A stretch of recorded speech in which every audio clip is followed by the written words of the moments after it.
You're listening to the voice of Nassau Community College, 90.3 WHPC. My name is Bill McIntyre, and it's time for this week's Long Island News, the show that talks to newsmakers and other important people from Nassau and Suffolk County that matter to Long Island and Long Islanders like you. So each week we'll have a conversation about issues that affect all of us. I live on Long Island just like you, and I want to know more about the people making the big decisions that affect all of us. Well, last week we spoke with New York State Senator Patricia Canzoneri Fitzpatrick, who is a Republican representing District 9 and is running for re-election this year.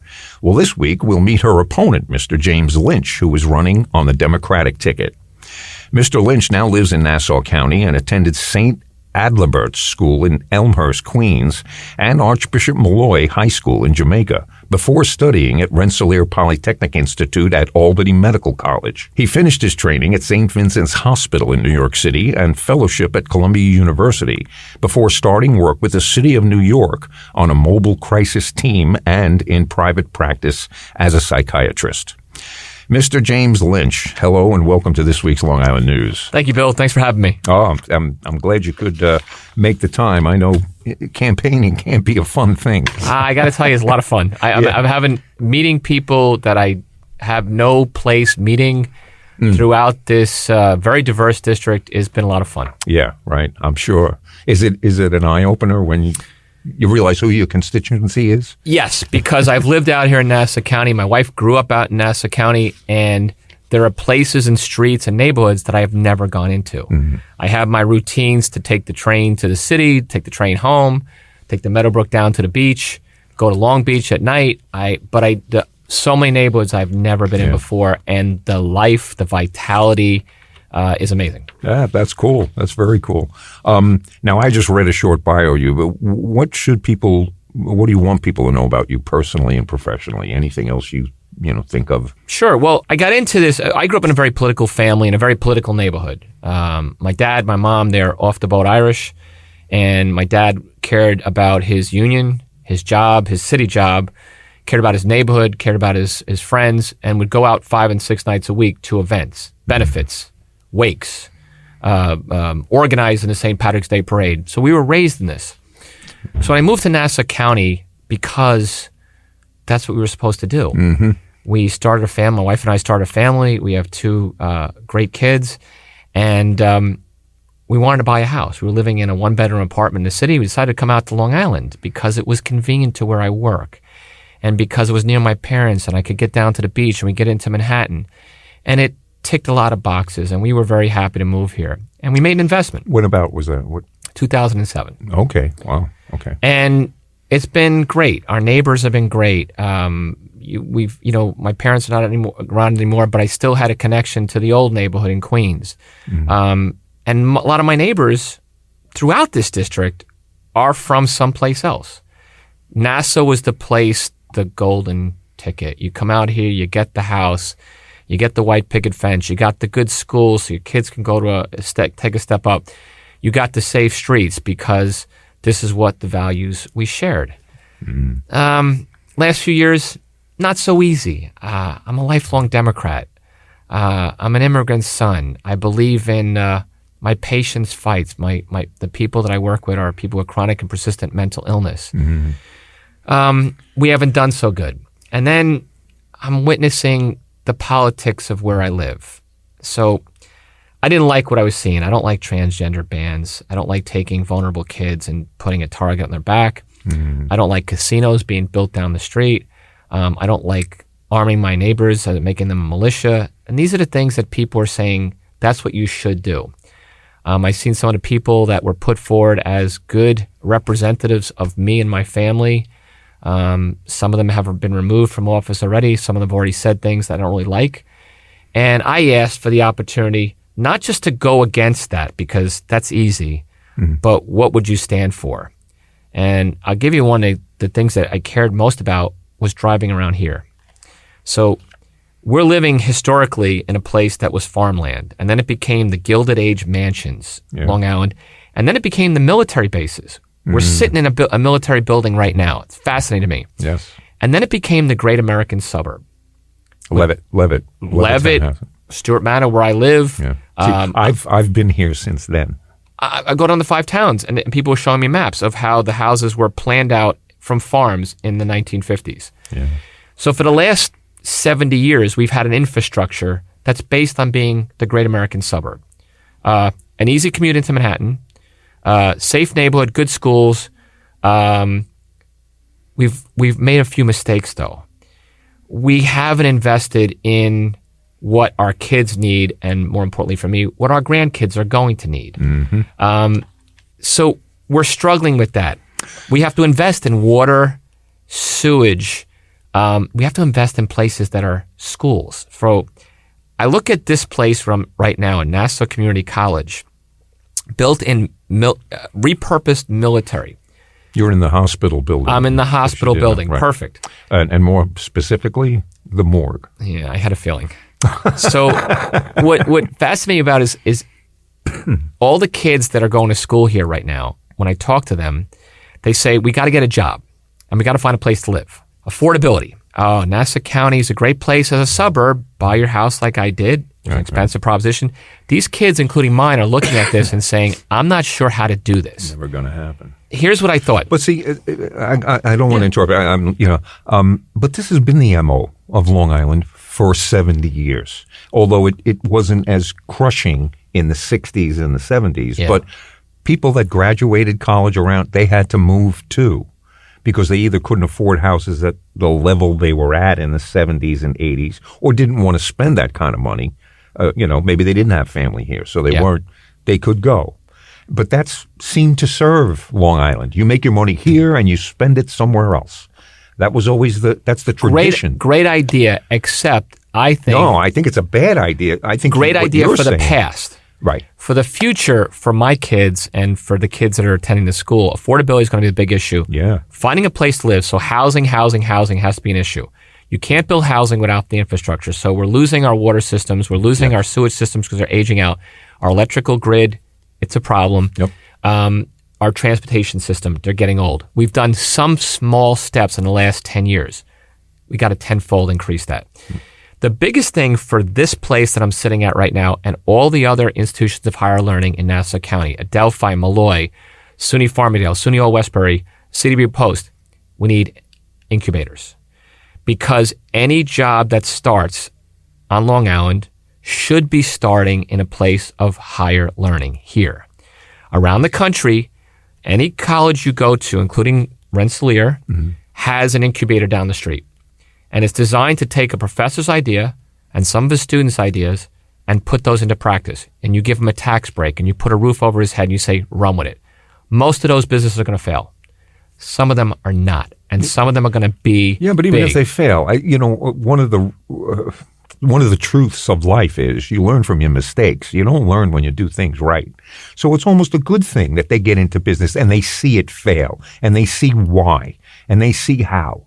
So the next time they do it, guys that started great companies didn't necessarily hit a home run on the first swing. I would love to fail to learn. Yeah. However, I would like the ones that succeed on Long Island because they got help from a place of higher learning and from the state of New York and the federal government, that they say, this is where I started. Right. So up the street is aviation companies. Mm-hmm. They started on Long Island. They're not on Long Island. Grumman's not here anymore. Republic's not here anymore. But the next generation of companies should be on Long Island so that a kid graduating from Hofstra, from Nassau Community, says, I don't have to leave. Right. And I have a decent paying job so I can afford to buy and start something. Yeah. We can't just be the commuter hub as we were before, and anything we do to keep things as they were, to conserve, will not work. Yeah. Well, I think that one of the things that we see all the time is people complaining about their small town is changing. And I keep telling them, you're not going to stop an oncoming train. You can only maybe steer how things might happen. But people are coming here. We're going to need more building. It's never going to be the small town you grew up in. The neighborhood I grew up in, Queens, is not the same as it was, and I'm thankful for that. There's a new generation of homeowners that have moved in who've put, number one, education first. second, and third, just like my father did. My father was, this is your chance. A guy with a third grade education, this is your chance to achieve. This is your chance to go to medical school. I think he'd be laughing at me running for politics right now, but I think you'd understand it. But I'm 59 years old. I'm hoping that I know a little about a lot. And I'm hoping that in this stage of my life, I can actually contribute to that old mentality, which was you plant a tree as an older person, knowing you're never going to see it come to full bloom. Right. I want to be part of that discussion. If you put an infrastructure bill in front of me, whether it's the railroad, the electrical system, the water system, an institution of higher learning, it's going to pass because we need it. Right. If you put a housing bill that has community involvement, because we all want our kids, I'd like my kids to stay around. Right. I don't know how easy it's going to be. I want to see if there's ways that I can make that happen. Otherwise, they're leaving. Yeah. Just a reminder, you're listening to this week's Long Island News on the voice of Nassau Community College, 90.3 WHPC. My name is Bill McIntyre, and today we're talking to Mr. James Lynch, who is running on the Democratic ticket for State Senate in District 9. I like your vision, and it's, you're probably one of the first ones that directly address that idea of all the kids leaving. I mean, they complain about it. You hear people complain about it all the time, but they never really offer. And it's kind of like I keep thinking about the issues that we have, and I think everybody knows the answers. We just need people with political will to do them. And oftentimes, if you do run with something like that, you're going to lose the next election. Yeah, and they sacrifice themselves. The winning is important. Listen, I didn't go into this race to lose or to affect change. I want to win. I want to see at the table. Yeah. I don't like some of the things that the party that kind of runs Nassau County says. I don't want, I do believe there's, my children and probably the children that you guys know are much more comfortable with ideas that are new. They're not afraid of them. Right. When, we talk about how you define LGBTQ, how you define transgender, how do you, what was binding, they look at you like, you're a boomer. Can't you understand this? Right. And I don't want them to feel, I don't want them to feel that Nassau County is a place that is not up to the task of learning. I'd like them to feel that this is a place where if you have a new idea, it will be taken seriously. Right. It will not be just about doing things the old way. Now listen, I'm a parent, I'm a taxpayer, so I realize I have ideas. Some of them are going to cost money. I do believe there's more effective ways to spend it. But I also realize I can't tell people, I have a bunch of new ideas, it's going to cost you. Right. Because that is not going to work. Right. So I'm hoping if I get a chance on November 5th and be elected on January 1st, the people in Nassau County, especially younger people, would say, there might be a way forward. There might be a way that we can try some new ideas. My opponent, I think, is a very nice person. She's born and raised Long Islander, knows the area. I think the people that have asked her to work with them, I don't think necessarily want to hear about new ideas. Right. I have a whole list here, so let's go. What's your opinion of the current state of New York State politics? Your website mentions that the district you're running in is now part of, and I quote, the Republican machine. It is, yeah. What are your biggest problems, again, with her? So we were talking about before with Nassau County changing. Nassau County actually has a plurality of Democratic voters. Surprise number one. The town of Hempstead, the home and rise of Aldamato, has a Democratic plurality. My district has a Democratic plurality. So that's one of the things that we're saying a minority, a very strong, very well-funded, very effective organization can bring out a minority and say, this is the way it's going to be. I got my first attack ad yesterday in the mail. It was very exciting. It made me feel really good because I felt, I'm getting somewhere. But I saw, when I read the details, it was the boilerplate. And I realized both parties have their boilerplates. And I know that you have to do certain things, and I understand from reading Politics 101 is that negative ads work. But I'm hoping to do something different. I'm pretty sure you're not a regular listener to this show, but I've always told the listening audience, when you get political things in the mail, it'll most likely be Republicans telling you about Democrats and Democrats telling you about Republicans. Yes. Throw them both away because you will learn nothing from reading either one of them. And it's so. How do you feel about publicly funded elections? Would you? So this is the first time that there is a publicly funded election in New York State. This is called matching funds. Mm-hmm. So a program was created in the last couple of years in New York State that if I raised $12,000 from people who live in my district, and they give between $5 and $250, small constituent base, I would qualify for matching funds for the state. It allows somebody who's not part of a machine to get a chance. Right. It's still being invented, it's still being built, it's still being worked out. Because the issue is all the dark money that we don't see. Supreme Court said corporations are people. I haven't seen one get married yet. I haven't seen one die yet. We haven't buried any of them, but they are apparently people. There will be money. I fear, and I have feared for a long time, that there is a lot of outside money that comes into Nassau County. I've never lived in a so-called battleground before, but one of the people I'm running with is a young woman, Laura Gillen, who's running for United States Congress. I know Laura. And Laura is recognizing, as we all are, that the Speaker of the House of Representatives, the third person in line in American government, was elected not because of majorities in the Bible Belt or the Sun Belt, was elected because of Nassau County and the Westchester County and the Hudson Valley. So that I never realized that I am in that important a place. So because of that, there will be a lot of outside money coming in. Yeah. Some of it will benefit me, I think, because a lot of young people are coming in. They're being helped and taught by professionals how to go out and talk to people. They're very motivated. When I meet them, these young people, they kind of get me excited because they tell me, what can we do for you? How can we help you? And I'm, please, thank you. Right, they're in there punching. Yes. Yeah, so it is outside influenced. At the end of the day, I'm hoping it's not the outside, but the inside, the people that are in my district who are Democrat, who turn out as a majority, as they should, and ask for a voice in Albany with a Democratic governor, with a Democratic state Senate, Democratic Assembly, and then say, hey, listen, we need something done out here, including people who are Republicans, my friends who are in government out here, and say, James, would you mind talking to the governor? Would you mind talking to the state Senate about getting something done? And they thought that was a strange concept. I thought, isn't that what you're supposed to be doing? Yeah, right. Well, half jokingly or totally jokingly, I've said oftentimes that the American public needs better lobbyists. Because corporations have great ones.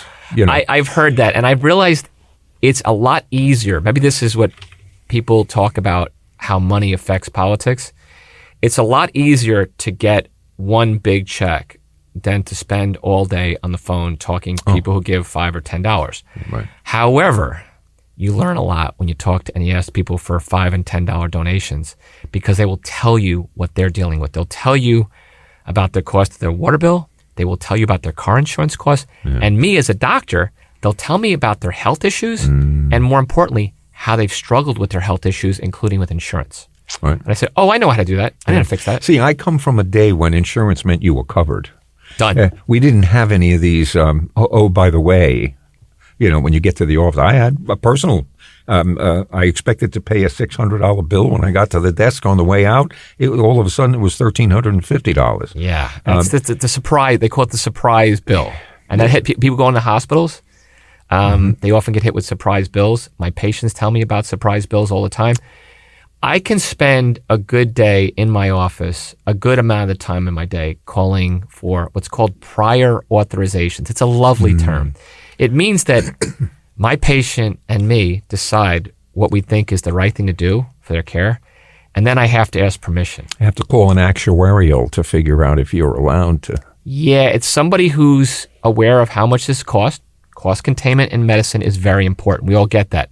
We know that we can't keep paying the same bill over and over again. It's not right. We want to have effective. But when I've come up with a good idea for my patient, the idea that I have to spend, if I talk to my patient for 25 minutes or half an hour, and I have to spend an hour talking to an actuary, it's a little hard. Wow. Yeah, right. Nobody thinks of that. Yeah. It would be the first thing to go. Oh, well, okay. We've actually touched some of the things that are on my list just by talking, which to me is the best. But one of the things on the docket, and we did start to talk about affordability in houses, and as a state senator, I don't know how much control you would have over this, but there are two issues.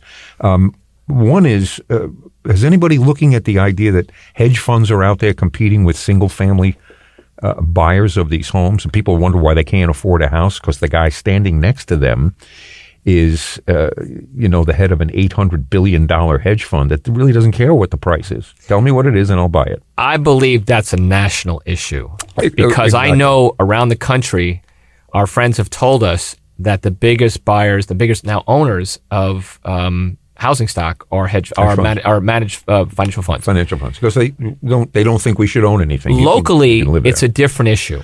We live on an island. Okay, here's another one though.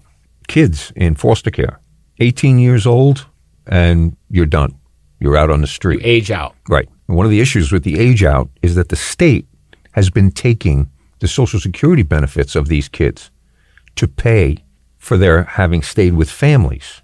Now, so not only do they age out, but they age out with no money at all. And any money that they were entitled and due, the state took as payment for their care until they were 18. So I think it's actually younger than that. I only found that a little while ago. I was stunned. I think it's 16 that their personal benefit ends. The benefits for their housing and food and medical support continues on. But that's a separate thing. On Long Island, on an island, from the East River to Montauk Point, and then in the city, another island, we're having a hard time building places to live. We're going to need to change that. When the governor proposed that a couple of years ago, it became a club that she was beaten over the head with, and especially on Long Island. So local communities who, like me, who bought houses in a suburb, who like their single-family homes, don't want to change that. Right. But there are ways, and there are places that are designed and destined to be the new model of what Nassau County will be. Most of our people here have gone to Mineola train station. And I can recall first moving out here when Winthrop Hospital was a small 4-story building, and around it was just 2-story buildings. And because of local people, including a person who's running as a Republican for Nassau for that district, there was great emphasis on build. Why? You had a train station there. So there are a number of places around Long Island where we saw a train station. Farmingdale, Huntington Station. Yep. So they don't want you driving cars. They want you taking the train to the city and then coming home again at night. So number one, we got to make sure that trains run on time. We have to make sure the MTA is fully funded. Congestion pricing is anathema to people from Long Island who have to drive into Manhattan. But the MTA, a New York State organization, has to be funded. The trains have to run on time. We have to make sure that places if you want to go to Manhattan from Mineola or Farmingdale or Huntington, the trains will get you there easily, safely, back home, no problem. But we got to build more. Yeah. We recognize that we are able to preserve our housing stock, our great American suburb, but we're also not to be, to take care of our own kids, to say a place to live. I'm getting older. Right. I plan on, I'd like to stay in my house forever. It's got stairs. I plan on sometime in my life, I'd like to move to a community hub in Nassau County where I can walk to things, right? Take the train, especially if my mobility is not as great, especially if my ability to drive are not great. I'm hoping that there are places near where I live where I can do that.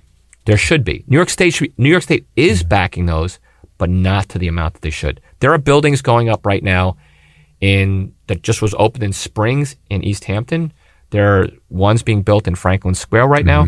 There's more being built along Merrick Road corridor. Yeah. They need to be built, but with community involvement. The state can't come in and say, here's what we're doing to you.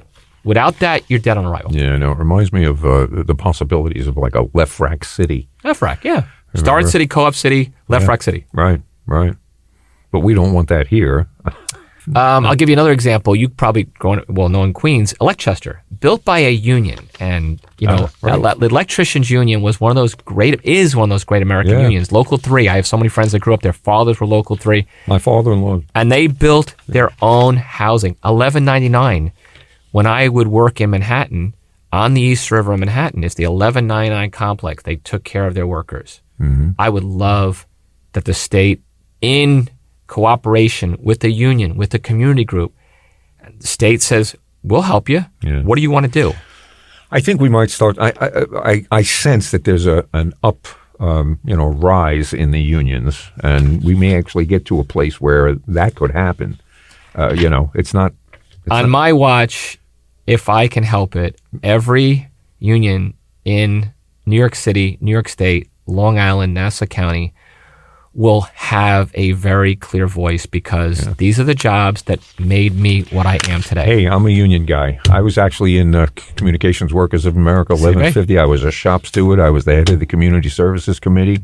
I took care of all the alcoholics. I would take them off the job and get them hospitalization before the company fired them. And there's the magic word. We told you that we would, in exchange for your hard work, we would make sure that you had a future, that your kids had a future, that you had healthcare, that if you got into trouble, there's quite a few of us that know about the trouble with alcoholism. Your unions were a place that said, let me make sure that's taken care of so you don't have to stop working. Let me make sure that you at least get the benefit of the benefits you have, because a company would fire you before they could initiate those things. So a lot of that stuff looks good on paper, but it's really the people that you have to trust. Yeah. And the shop stewards who looked out for the people. And we did. Oh boy, did we.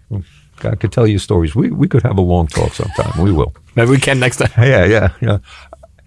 But anyway, there are so many things we left off here, and definitely you have to promise to come back sometime. When this is, I don't live too far away. I'll come back on my bicycle next time. Beautiful. It's great walking around here. It's great seeing this historical building. It's great seeing a vibrant Nassau Community College, which needs to get more vibrant, bigger, larger. One of Long Island's best kept secrets. That's what I keep calling it. One of the hardest schools. When I know kids, they've told me, you go to Nassau Community College, hard place to get into.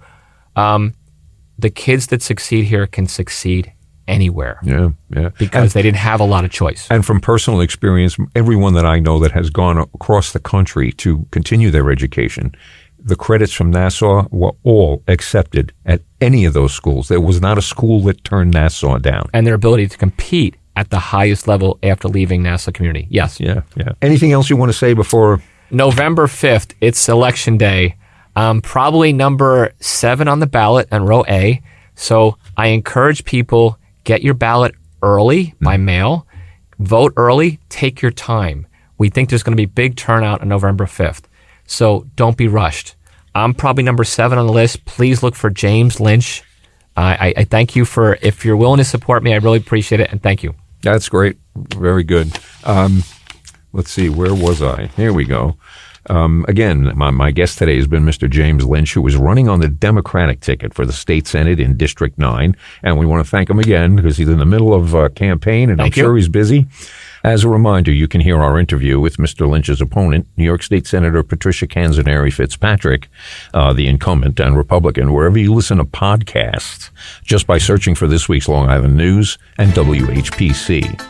But so the clock on the wall says it's time for this week's Long Island News to get on out of here. I'm Bill McIntyre. You can always find us right here every Friday on the radio at 3 p.m.